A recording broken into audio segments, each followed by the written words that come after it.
গাজায় যুদ্ধবিরতির পর অবশেষে হামাস ইসরায়েল বন্দি বিনিময় শুরু হয়েছে। এরই মধ্যে হামাসের কাছ থেকে মুক্ত 7 জনকে ইসরায়েলি সেনাবাহিনীর কাছে হস্তান্তর করেছে রেড ক্রস। আজই ছাড়া হবে আরও 13 জনকে। তবে চুক্তি অনুযায়ী প্রায় 2000 ফিলিস্তিনি বন্দির মুক্তি নিয়ে অনিশ্চয়তা তৈরি হয়েছে। এদিকে গাজায় রক্তক্ষয়ী সংঘাত বন্ধে মার্কিন প্রেসিডেন্টের শান্তি পরিকল্পনা নিয়ে আজ মিশরে আলোচনায় বসছেন বিশ্ব নেতারা। ইসরায়েলি পার্লামেন্টে ভাষণ শেষে এই বৈঠকে যোগ দেবেন প্রেসিডেন্ট ট্রাম্প। বিস্তারিত আশিকুর রহমানের প্রতিবেদনে। একদিকে বিধ্বস্ত গাজা ও খান ইউনিসে উদ্বিগ্ন ফিলিস্তিনিদের অপেক্ষা, অন্যদিকে তেল আবিবে ইসরায়েলি জিম্মিদের স্বজনদের ভিড়। প্রায় 2 বছরেরও বেশি সময় ধরে আটক ও জিম্মি থাকা স্বজনদের ফিরে পেতে অধীর আগ্রহের অবসান হতে যাচ্ছে। গাজায় যুদ্ধবিরতি কার্যকরের পর বন্দি বিনিময় চুক্তির আওতায় অবশিষ্ট ইসরায়েলি জিম্মিদের মুক্তি দিতে শুরু করেছে ফিলিস্তিনিদের স্বাধীনতাকামী সশস্ত্র সংগঠন হামাস। স্থানীয় সময় সোমবার সকাল 8টার পর 7 জিম্মিকে আন্তর্জাতিক সংস্থা রেড ক্রসের হাতে তুলে দেওয়া হয়। পরে তাদের ইসরায়েলি সেনাবাহিনী IDF-এর কাছে হস্তান্তর করে রেড ক্রস। ইসরায়েলি সংবাদ মাধ্যমগুলো জানিয়েছে যে 7 জন জিম্মিকে মুক্তি দেওয়া হয়েছে তারা হলেন যমজ সন্তান গালি এবং জিভ বারমান, মাতান অ্যাংরেস্ট, অ্যালন ওহেল, ওমরি মিরান, এইতান মোর ও গাই গিলবোয়া।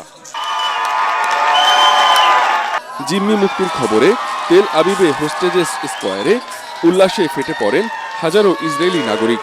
জিম্মিদের মুক্তির খবরে তারা একে অপরের সঙ্গে কোলাকুলি করেন, পতাকা ওড়ান ইসরায়েলের। কেউ উচ্ছ্বসিত হয়ে সন্তানের সাথে ফোনে কথা বলেন, তোমরা সবাই বাড়ি ফিরছো, আমি তোমাদের ভালোবাসি, ঈশ্বরকে ধন্যবাদ, আর কোনো যুদ্ধ নেই।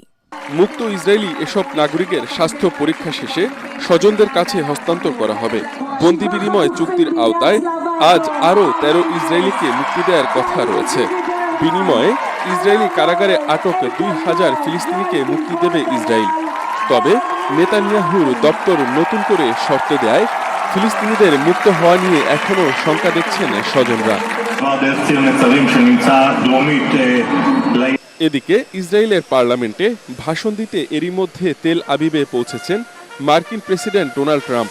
দেশটির প্রেসিডেন্ট আইজাক হারজগ জানিয়েছেন, ট্রাম্প গাজা থেকে জিম্মিদের মুক্তি নিশ্চিত করতে এবং যুদ্ধের অবসান ঘটাতে ভূমিকা রাখায় তাকে দেশের সর্বোচ্চ নাগরিক সম্মাননা দেয়া হবে। অন্যদিকে টানা 2 বছরের বেশি সময় ধরে চলা গাজার রক্তক্ষয়ী সংঘাত বন্ধে মার্কিন প্রেসিডেন্ট ডোনাল্ড ট্রাম্পের শান্তি পরিকল্পনা নিয়ে আজ মিশরে আলোচনায় বসছেন বিশ্ব নেতারা। ট্রাম্প সহ 20টি দেশের শীর্ষ পর্যায়ের নেতারা এতে যোগ দেবেন। মিশরের শারম আল শেখ শহরে অনুষ্ঠেয় বৈঠকের সম্মেলনে সভাপতিত্ব করবেন ট্রাম্প ও মিশরের president Abdel Fattah al CC. এই বৈঠকে যোগ দিতে এরই মধ্যে মিশরে গেছেন ব্রিটিশ প্রধানমন্ত্রী কিয়ার স্টারমার। যোগ দেবেন ফরাসি প্রেসিডেন্ট এমানুয়েল মাখো, তুরস্কের প্রেসিডেন্ট রিসেপ তাইয়েপ এরদোয়ান, ইতালির প্রধানমন্ত্রী জর্জিয়া মেলোনি, স্পেনের প্রধানমন্ত্রী পেদ্রো সানচেজ ও ফিলিস্তিনের প্রেসিডেন্ট মাহমুদ আব্বাস। তবে ইসরায়েল ও হামাসের কোনো নেতা থাকছেন না এই বৈঠকে। আশিকুর রহমান, ATN বাংলা।